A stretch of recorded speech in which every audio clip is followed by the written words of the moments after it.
Welcome back everyone to Racing Reviews, and welcome back to Formula 1 action for the first time in 2024. This weekend, the Bahrain Grand Prix set things off for round one of the 2024 season, and in today's video, I will give you a rundown of each and every driver and the goings-on in yesterday's Grand Prix. So as always, if you are new, feel free to subscribe, hit that like button, and let me know your thoughts in the comment section down below. But without further ado, for the first time in 2024, spoiler warning out of the way, here is the results for yesterday's Bahrain Grand Prix.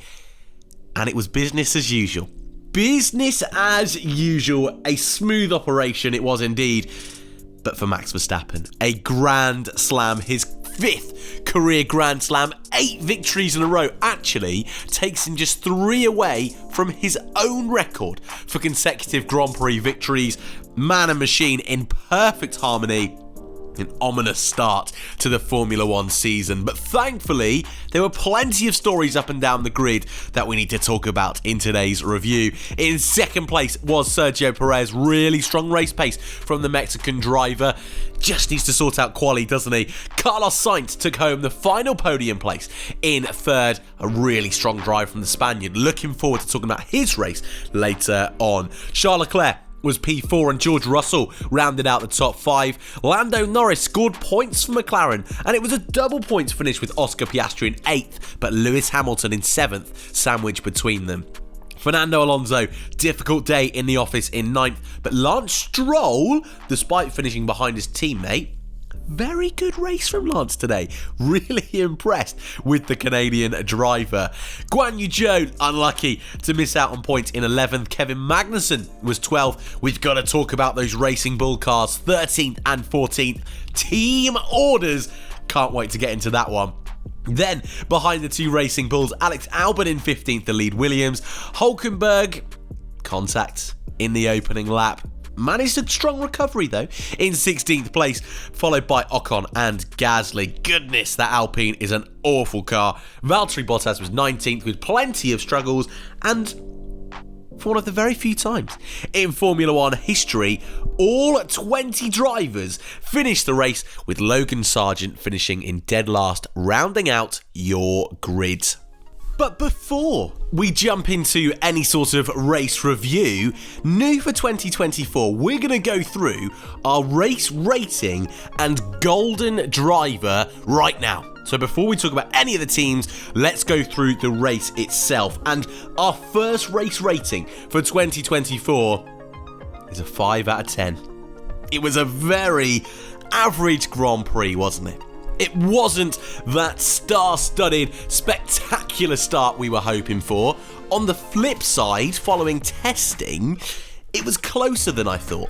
So a real mixed bag on this one. We did have some intrigue up and down the field, but it was that runaway victory, a Grand Slam, which, yes, in itself should be appreciated, because a perfect weekend with the fastest lap, led every single lap of the Grand Prix, pole position, race win. You know, you got to respect the hustle there. That's an awesome drive from Max Verstappen. But the race itself was a bit flat, and I did find myself coming away from it a little deflated that possibly we've got another year of domination, but there were sparks of a great season. And I think in behind those Red Bulls, it was very, very close.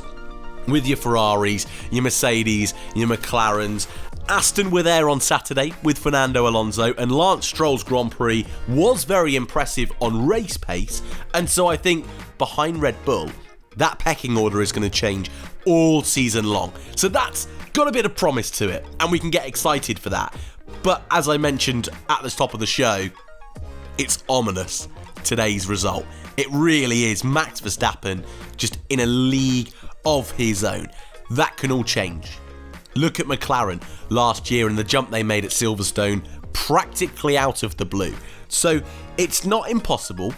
The teams are closer this year than they were last year. So it just takes one upgrade. Just takes one circuit that suits that car. Singapore last year, Red Bull were nowhere. It's not over yet, but it does look good for those Red Bull cars. So I've got a 5 out of 10, and my driver of the day, it was really tricky to choose this one. There was one standout for me, but I do need to give honourable mentions to Max Verstappen with a Grand Slam, to Zhou Guanyu, who just missed out on points in 11th place, but started in 17th, had a really good fight through the field, lots of wheel-to-wheel battles, really good strategy, just an excellent executed race. I think if he'd have held on for points, he would have got my vote, but didn't quite.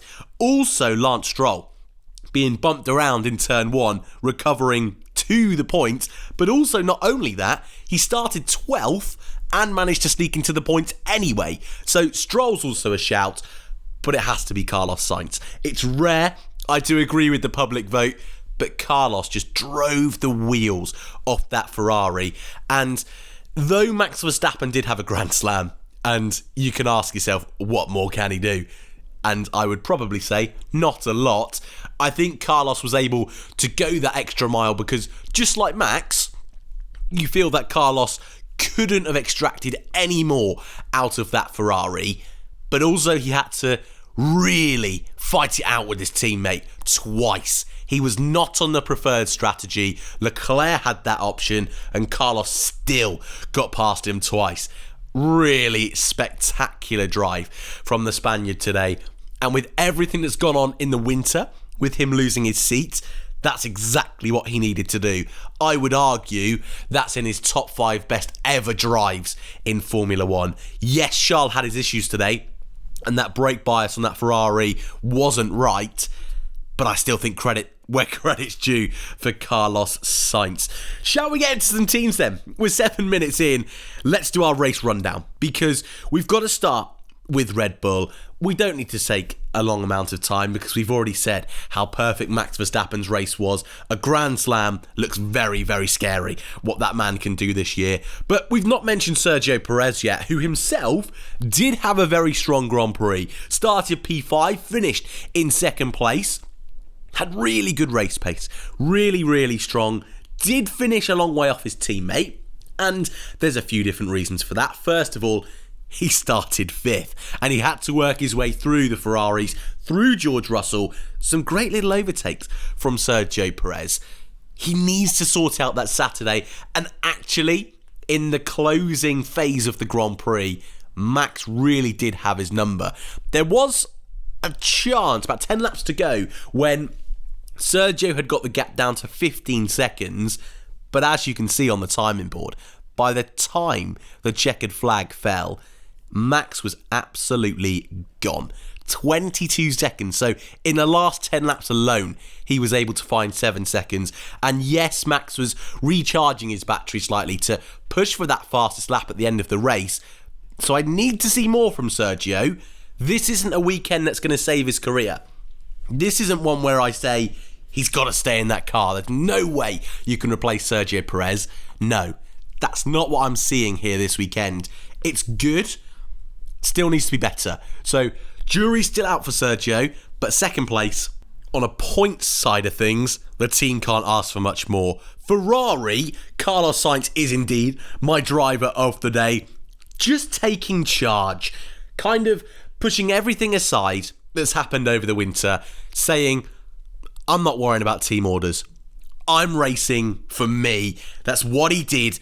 Got his elbows out and just extracted the maximum from that car today. And in that closing stint when he was on the hards, the Red Bulls were on the soft, you just feel like he couldn't have done any more. He wasn't on the preferred strategy against his teammate, but we do need to talk about Leclerc because I don't think we really got a true representation of his pace, which is a shame because in quali he was so close to pole, and that Q2 lap he did actually was quicker than the pole lap. So the potential was there for Max not to have a Grand Slam this weekend, but race pace for Ferrari, in particular that brake bias in the middle of sector 2 before that second DRS zone, just for whatever reason for Charles Leclerc was not working, kept locking the inside front, and it just happened lap after lap after lap. And so no doubt they went back to the drawing board after the debrief yesterday to try and work out what went wrong. Yes, it could have been electrical failure, a little bit like we saw on Logan Sargent's car in terms of brake bias, but something wasn't right there. So Leclerc, I will kind of hold back on being too harsh on his race pace because I think there was more of a technical issue going on there with his car, but not a bad weekend. Third and fourth, I think they'd have taken that going into the weekend. They know realistically they're fighting McLaren, they're fighting Mercedes, so not a terrible weekend. George Russell 5th, Lewis Hamilton 7th, and it did look all weekend long, really, apart from FP2, that George seems to have the edge at this circuit this year. Not to say Lewis hasn't got it, because he did have a good race himself and was kind of in that mix with George at the end, but also the two McLarens and Fernando Alonso, where they were all running at similar pace. There wasn't much deficit. Lewis getting past Oscar Piastri in a great little scrap, actually, in the second set of pit stops, and Oscar just about came out level with Lewis Hamilton. Oscar went down the inside, but a little bit too deep. Lewis got the position, and Oscar was never able to recover. George Russell, on the other hand, was up to second place, but that Mercedes' pace wasn't there. George himself did lock up in the second sector just before that second DRS zone, and that let Sergio Perez through earlier in the Grand Prix. But apart from that, a strong race from George. I'm just not sure this circuit was up to, well, when playing into Mercedes' hands is a better way of putting it. I'm not sure it suited the strength of their car. They weren't too deflated though, and that's a good sign. They were quite optimistic, better than they expected, but still a little bit more to go. A little bit more to go. And the same can be said for McLaren, actually. Norris 6th, Piastri 7th. Both cars scoring points, which is great because the last 2 years they've got a big fat 0 in Bahrain. So that is progress. Is it where they left off last year? It's hard to say because we've had one Grand Prix. And when we go to Saudi Arabia, Australia, Japan, China, all of these circuits, very, very different in characteristics, it wouldn't surprise me if we have a jumble up of the order, especially when you see in quali how close everyone was behind Red Bull. Actually, scratch that, behind Max Verstappen. So it wouldn't surprise me if next weekend McLaren are the second best. Just like in that second half of 2023, which in itself is really exciting. So McLaren, like Mercedes, weren't too disappointed because there is inherent pace in that car. It's not awful. It runs well. It's nice to drive. They've scored points with both cars. Not a terrible day in the office. Then it comes the Aston Martins, 9th and 10th. Again, I think they're going to hope for that we can go to circuits that suit their car a little bit more, but I think actually they are behind Red Bull, Ferrari, McLaren, Mercedes, but I think more importantly for them, they do look a step in front of that midfield. And I think case in point here is Lance Stroll, who despite having that first lap incident, which was a bit clumsy inside of turn 1, not Lance's fault at all, a bit of a knock-on effect where Bottas kind of went into Hulkenberg, who was like braking loose, lifting off. Hulkenberg bumps into the back of Stroll. Stroll goes round. All of them massively lose out in turn 1. But Stroll had a really strong comeback race. Really, really strong. To get back to the points is excellent. I can't really fault him on that. Different strategy, but made it work. And so that tells me that Aston Martin have a better race pace than the other cars behind it. So Aston, yeah, mixed bag for them because it's not where they want to be. It's not where they were last year when they got third place here. But I think they're a team that are realistic, that know that it wasn't going to be the same as last year. They didn't go through testing with that huge pace advantage. To score double points isn't bad at all. Behind them, though, it's a real mix. And for a state car to be in 11th, it has to be in 12th. Then your two Racing Bulls, Alex Albon, who had problems in 15th. It just looks like a complete jumble of cars, which is amazing. It means that despite Alpine, we have got a real mix. And anyone could score points this year, apart from Alpine, who look miles off the pace. Guan Yu Zhou drove an awesome Grand Prix, had a different strategy to everyone else, and it really paid off coming in early. Started 17th, finished 11th. That's what Stake need, just to go bold with this strategy, just to do something a little bit different. That's what they did by stopping Zhou really early, giving him a really long final stint. Yes, he missed out on points, but we're really, really lucky that everyone finished. It just needed one person in front not to finish, and there's a point for Stake F1 team that had a terrible, terrible test. So, fair play to them, and Valtteri Bottas, who, despite that Turn 1 incident, was having a fairly run-of-the-mill Grand Prix, and then the worst pit stop imaginable for race 1. Not as bad as that Monaco pit stop for Mercedes, but not far off. I think we were way past 30 seconds by the time he got going. Left front wheel nut just would not work. They had to go and find a new one out the back. So, really put pay to any sort of dividends from his Grand Prix today, but Stake were better than I thought they would be. And it's a similar story for Haas, with Kevin Magnussen starting 15th, finishing 12th. The race pace on that car looked really good. Really good. And I know at the end of the race, he did have the 2 Racing Bulls behind him, but Kevin just had consistent pace today. He didn't get involved in any incidents, and that does kind of mask his result a little bit, because he does have Bottas and Hülkenberg and even Sargent to agree, Albon as well, who all ran into issues throughout the Grand Prix. So maybe that makes the result look a little better. But again, a little bit like I said with Aston Martin, look at the other car. Look at Hülkenberg, who had those issues and yet still fought his way through the field.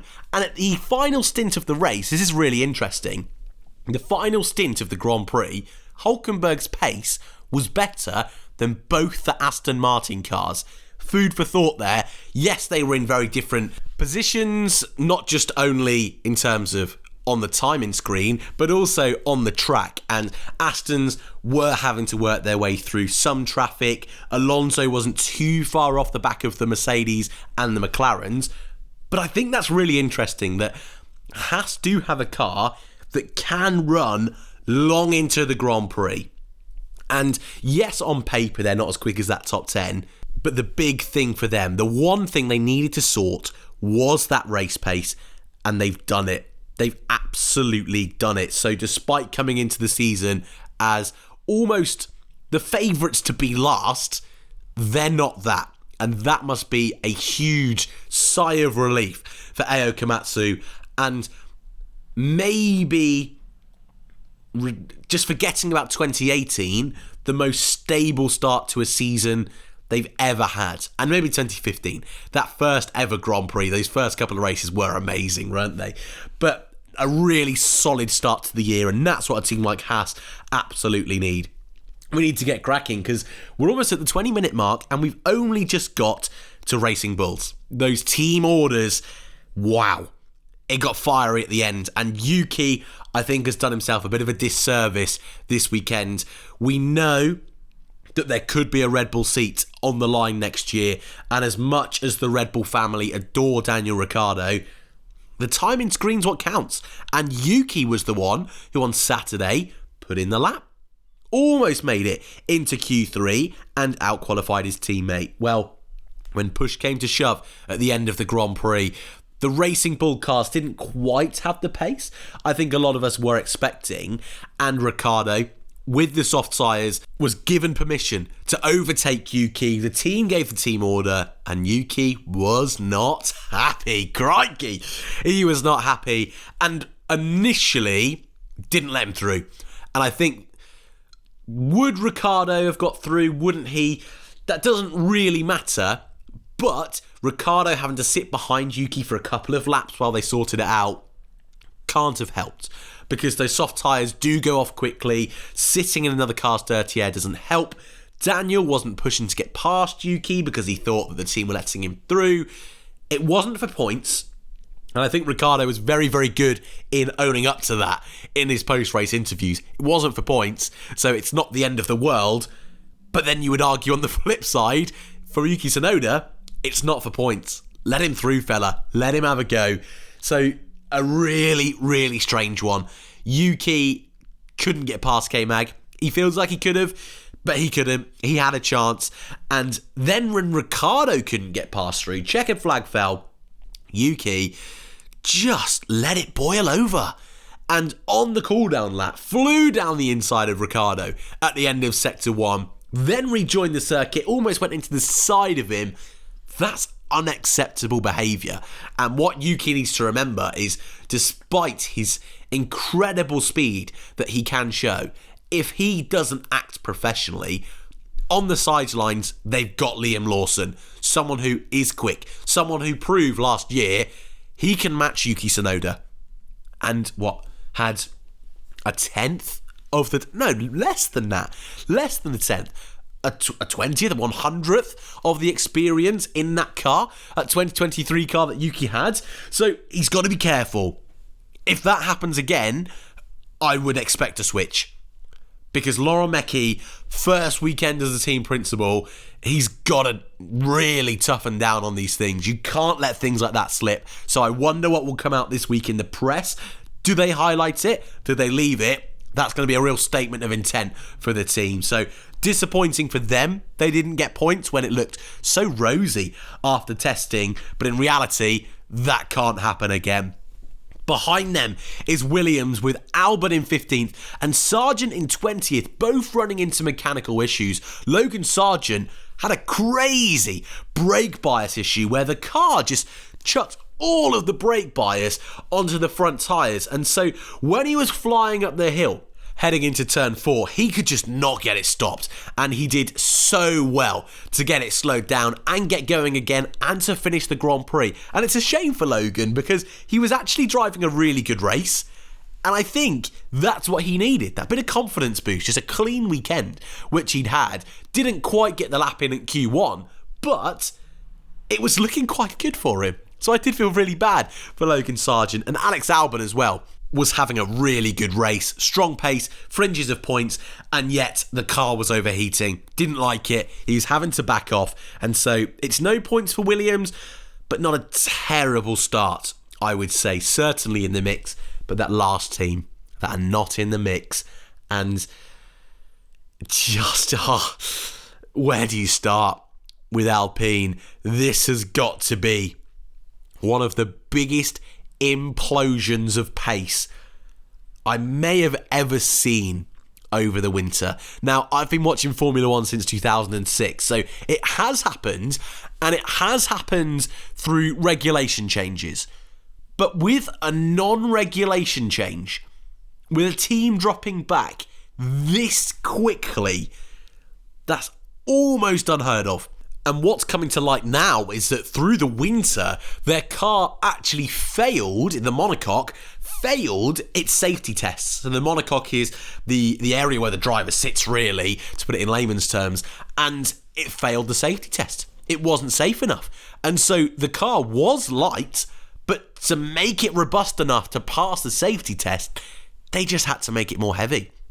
Build that chassis up a bit more to make it safer, and that's one of the big reasons why it's so slow. It's undrivable. They've had to strip all the paint off, and why it's going to be a really tricky year for Alpine. 19th and 20th in quali, 17th and 18th in the race. But I think what's more concerning is that both Hülkenberg and Stroll got past the Alpines. Yes, Gasly had a bad pit stop, but not as bad as Hülkenberg and Stroll's incident into turn 1. Real concern. I'm going to say it now.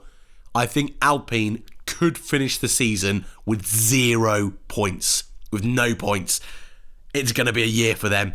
I'm interested to see what's going to happen because traditionally, the Enstone-based team are such an iconic Formula 1 team. World championships, race victories, pole positions, podiums not too long ago.